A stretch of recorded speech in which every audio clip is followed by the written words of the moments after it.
Hello, আজকে হলো 60 ডেসের 14 days. Let's go.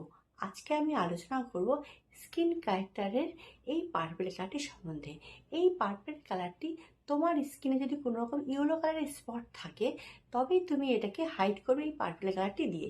এবং ইয়েলো কালারের স্পট মানে ইয়েলো কালারের পিম্পলস, ব্রাইডদের স্কিনে সকালবেলা যেহেতু হলুদ অ্যাপ্লাই হয়, সেহেতু অনেক সময় মানে ক্লিনজিং করার পরও হলুদটা, যেহেতু হলুদ তোমার তেল থাকে, 100% রিমুভ হয় না, তাহলে তুমি এই পার্পল কালারটা দিয়েও তুমি নিউট্রালাইজ করতে পারবে। এরপরে হলো স্কিন ক্যারেক্টারের পিঙ্ক কালারটা সম্বন্ধে।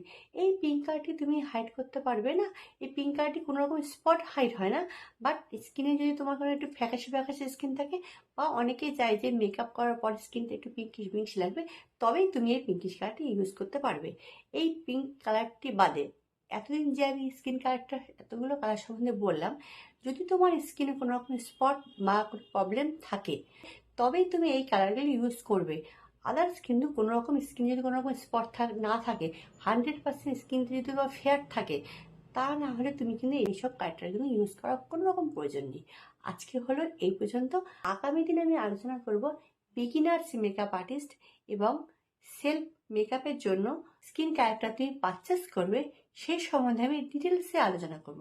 আজকের জন্য টাটা।